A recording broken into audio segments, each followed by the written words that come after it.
Okay, we are live. Hello, hola, ¿qué tal, amigos? Welcome back to Langtech Academy. Let me just check that my frame is where I want it. That's okay. There you can see my forest. There you can see my monkey. I hope that the audio is working because there is no way to test it until this is over. But anyways, so uh, welcome to Langtech Academy. My name is Edward, and if you've been here before, welcome back. Thank you very much for being here. What is this? This is lesson one, so to speak, of Spanish for beginners.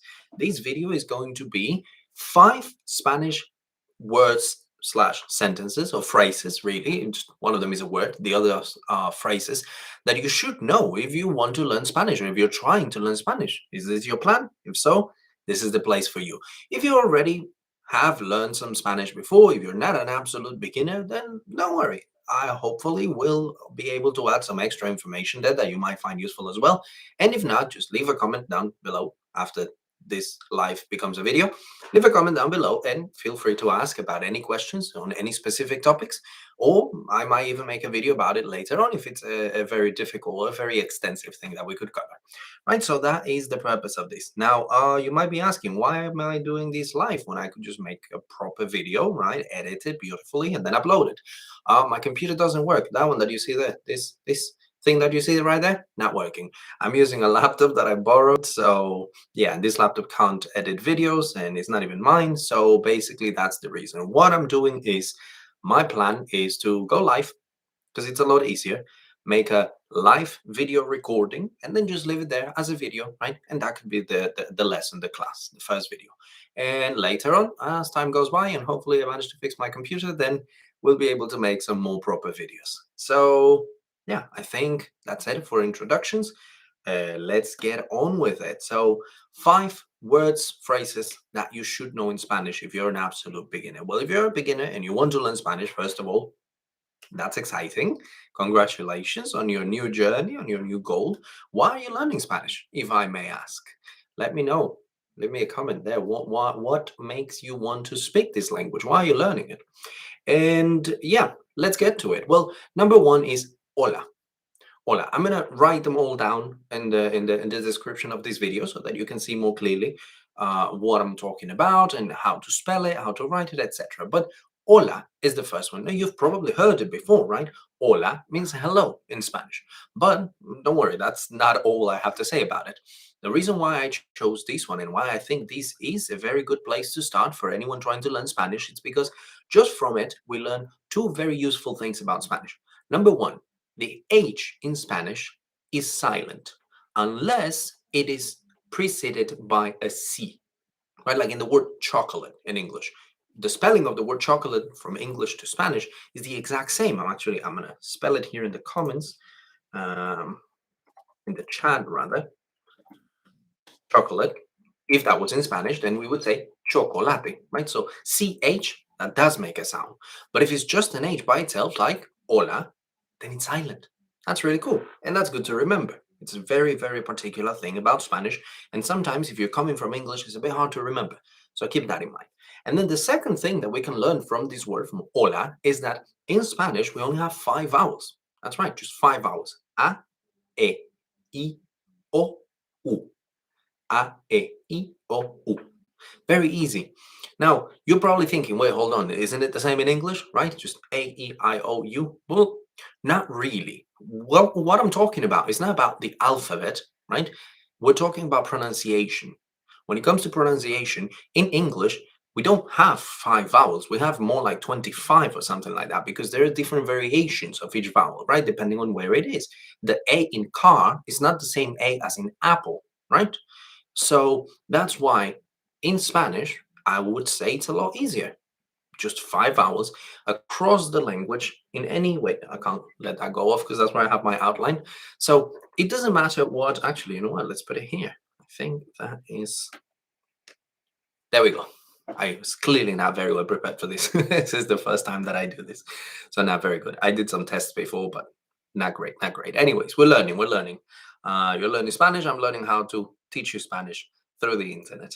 The next what was I saying? Sorry. Yes. So the five vowels. What I mean is that regardless of where they are in a word and what word it is, once you know the five vowels in Spanish, you already know the vowels and they won't change. There is no change in their pronunciation, like between car and apple. Not at all. It's always ah, ah, like o, la, ah. And the same for the o, la. It's always going to be the same. Those two, you already know. So now you know 2 out of 5 vowels in Spanish. You're on a very good track. Next one. Let's have a bit of tea over here. Next one. Number 2. See, this is you get to see a bit of behind the scenes if I make a live class. If this was an edited video, then obviously I would cut off the part where I'm drinking tea. But this is the magic of doing it live. Number 2 would be ¿Cómo estás? ¿Cómo estás? ¿Cómo estás? Right? What does it mean? How are you? How are you? Right? When you meet somebody, how are you? ¿Cómo estás? ¿Cómo estás? Obviously, sometimes you might say it a little bit faster. ¿Cómo estás? How are you? Right? Now, what can we learn from it? Well, first, in Spanish, we have accents. If you go and you read it down below where I wrote it on the description, I wrote ¿Cómo estás? You will see that there is a little line over the O of como, and there's another one over the A of estás. What are those? Well, there are accents. In Spanish, we call them tildes, right? Tilde, that little line is called tilde. It's an accent. And what does it do? What does it tell us? Well, it tells us where to put the stress in a word. Okay, it doesn't change the pronunciation of the word massively. It's not a huge change, but it does change where we stress that word. What do I mean by that? Well, if you look at the word, the first one in this phrase, in this question is como, right? It's on the first O. That means that you say como, not como. That's what it means. With the other one, estás. Well, because it's in the A, then we say estás, not estas, because that's a different word. So that's what it does. Now, it doesn't always have to be present in every single word. Sometimes the accent is not there. So there are quite a few rules that we will get onto later on. I will probably make another class about the rules for that. But that's what you need to know. They do exist and they're very useful, especially when you're trying to learn the language and you see them, they help you. Now you know how to read that word 100%, you know where to put the stress, right? But don't worry about it if it doesn't have it. Usually, you'll probably get it right. It's not that complicated. The other thing that we can learn from ¿Cómo estás? Is that, as you see, if you look at the description down below where I wrote it, it says ¿Cómo estás? There's a question mark, but there is another question mark, an upside down question mark, if we want to call it that, at the beginning of the question. That is something we do in Spanish. In Spanish, we have question marks at the beginning and at the end of the question.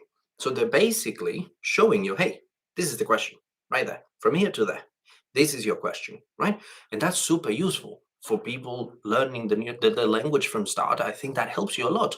And obviously, it's not done for beginners. It's a part of the language. It's the way it is. It's not because you're learning, but it's very useful. You're reading a text and then you see the question mark upside down. You're like, oh, hold on, that's a question coming, right? And then you see the end and you're like, oh, this right here is the question. So that helps a lot. So there you have it. Questions upside down, question marks upside down, and they help a lot. Number 3, mi nombre es. Mi nombre es. Now I'm going a little fast through these 5 because I don't want to make this a super long live show, because even though usually lives tend to be a little bit long, I wanted to still be the format of a class, so to speak, right? Like a video. So I'm trying to not make it too long. So mi nombre es, number 3. Mi nombre es. My name is. In this case, not always, but in this case, the words happen to align word to word by word with their English translation. Mi, my, nombre, name, is. Right? That doesn't always happen. That doesn't always happen in Spanish, but in this case, it does. So mi nombre es. What do we learn from here? Well, first, if this is a very useful way, obviously, to introduce yourself. All you have to do is add your name at the end, and there you go. And something particular that we have in Spanish, or I don't know if it's particular, but I have noticed that other languages are a little bit more picky when it comes to names. In Spanish, we don't translate names, or we tend not to. So if your name is whatever your name might be, if your name is, in my case, Edward, then you say, mi nombre es Edward. Now, to be clear here, My name is actually now Edward. My name is Eduardo, and I have a first name, Jonathan, which in my country we pronounce as Jonathan. So honestly speaking, with me, it doesn't work because I have translated my name, but I did that because I wanted. Okay? It's not something you have to do. My name is Jonathan Eduardo. When I introduce myself in English, though, I say my name is Jonathan or my name is Edward. Usually I go by Edward. I like to use that one more when I speak in English mostly. I don't really know why. I like using both. So, anyways, but for you, really, regardless of what's your name, you don't need to translate it. So you don't need to be figuring out, oh, what is my name and what is the equivalent in Spanish. So when I introduce myself in Spanish, then I say it's confusing. You don't need to do that. So if you want to, because you just want to, do that, feel more into the culture, or you just feel the need to, go ahead, suit yourself. But you don't have to, right? I did it, obviously, but that's mostly because I lived in China, and over there they're a lot more far removed from Spanish, so it was easier for them to pronounce my name in its English version. So yeah, that's the reason why. But for you, you don't have to worry. If your name is in English or in whatever is your native language and you're learning Spanish, you introduce yourself, mi nombre es, and whatever is your name. Okay? So there you go. Number four. Number four. Muchas gracias. Muchas gracias. Right. Muchas gracias. Well, what do we learn here? What do we know from this one? Muchas gracias means thanks a lot or thank you very much. Either one of those two. Thanks a lot. Thank you very much. Muchas gracias. Now, what we learn from this one though is it can be a little bit complicated if you're a beginner, but don't get scared. Don't worry. We will go into more details about it later on. But what we learn from this one is that in Spanish, certain words, nouns in this case, if you don't want to get technical, some words in Spanish. If you do like learning grammar and you want to know the actual rule is nouns. Nouns in Spanish have gender and number. What does that mean? That means that when we use them in a sentence, we have to keep in mind whether that noun is a feminine or a masculine noun and whether it's a singular or a plural noun, right? If it's one or more than one. Right? And that's very important. In this case, for example, muchas gracias. Gracias is a noun, and that's why we say muchas gracias, right? And we don't say muchos gracias. We never say muchos gracias because gracias is feminine. So we have to match it. Muchas gracias. And the same for the number, right? The same for the fact that it's gracias. It's in plural with an S at the end. So we have to say muchas gracias. We can't say mucha gracias. That wouldn't work. So that's something to know. Don't worry, we will go into more details about this gender and a number matching the nouns with the adjectives and the sometimes with the adverbs as well, and in this case with the pronouns. So don't worry about it. We will go into more details later, but for now, just learn it. Muchas gracias means thanks a lot. And if you want to know more about the what I just described, stick around so we can learn that as well. Number five. Number five and the last one, nos vemos. Nos vemos, right? See you. That's what that means. See you. Nos vemos. Now, this one, it's a bit more casual, right? So maybe if it's a very formal setting, you would want to use a different one.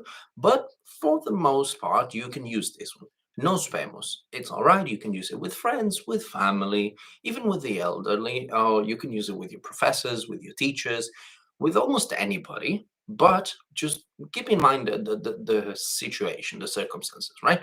And also that it means see you, right? Now, maybe if you've been in contact with Spanish before, or if you've learned a bit of Spanish before, you're here wondering, well, why didn't you say adios? What about adios? Doesn't that mean bye, right? And it does. It does. The reason why I'm not saying that one is because adios actually means goodbye. It translates to goodbye. And we, culturally speaking, prefer not to say that very often because it just feels a bit sad, really.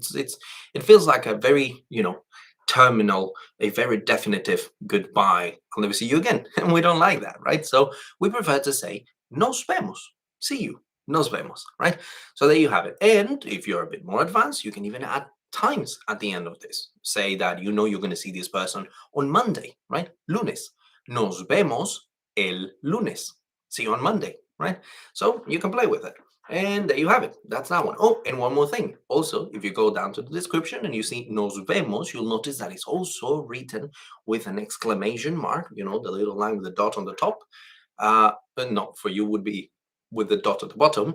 In Spanish, we have also an upside down exclamation mark at the beginning, same as with the question marks. So, beginning of an exclamation, we're going to have one line and a little dot at the top, and then at the end, a line and a dot at the bottom, right? So, again, same situation. They help you understand or know beforehand as you're reading. Oh, there comes an exclamation, right? Same for the questions. That's it. Nos vemos. That is number 5. Okay. Oh, and also, well, if you want to know, nos is, how can I say this? Well, it is a pronoun and it is related to us, right? But it doesn't mean us. We'll go into more details later, don't worry, but it is related to us. And then vemos is the verb. It comes from the verb to see, ver, to see. So now you also know a verb, to see, ver. There you go. So yeah, that's the 5 phrases slash one word that I think are very useful, that are very good to begin learning Spanish, right? It's a very good place to start if you've never learned Spanish before. This helps you, well, these are 5 things that you're going to be needing a lot, right? In conversation, you're going to be able to begin conversations, or even just, throw in there the fact that you want to learn Spanish. You might use them with people. If you find yourself in the environment where people speak Spanish, right? You can use them a little bit and, send a message. Hey, I want to learn some Spanish. So there you have it. And also, as we went in details, we can learn some other little things about Spanish as a language, right? Sorry, that we will find useful for later on. So yeah, there you go. Like I said, if you have any questions, let me know. Leave me a message in the comments down below after this live show has ended. Like I said, I will make sure that it stays as a video on the channel.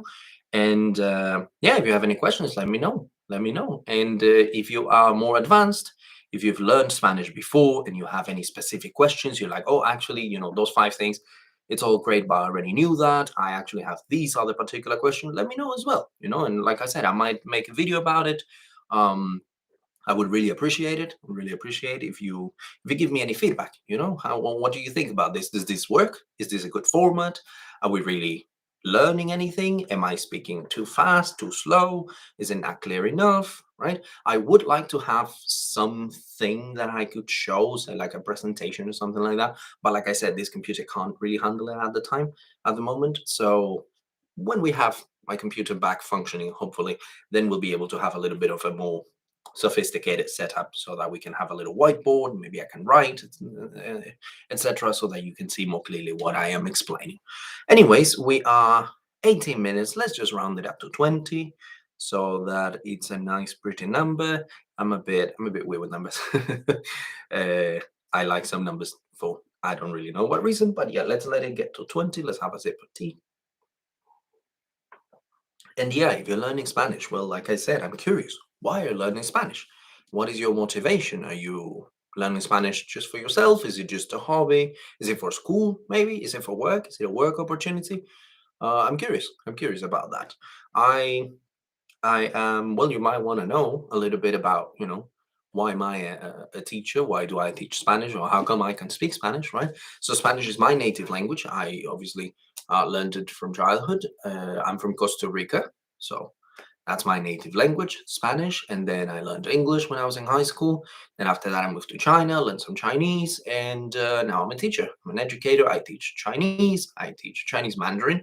I teach Spanish, and I teach English as well, and that's what I do, and that is the point of this channel. So this channel, if you like this video, if you find it useful, if you want to learn some Spanish with me, then please go ahead and subscribe to this channel so I can keep making more videos. If people are interested, then obviously I will try to put more time and attention towards this. And yeah, thank you very much for your time. If you watched until the very end, well, thank you. I really appreciate it. Give a like to the video so I know if you liked it. And if you have any feedback, both positive feedback and constructive criticism is welcomed. If there is anything that you think I didn't do very well, let me know. I'll try to improve. We're all here to learn. I myself, it is one of the reasons why I love education, because I like learning. I really like learning. I don't like to just, sit on a pedestal and be like, "Oh, I'm the teacher. Listen to me. Do as I say." No, not really. That's not the kind of teacher that I am. So yeah, I think that's it. Oh, we're almost up to 20. So thank you very much, and nos vemos. Da, da.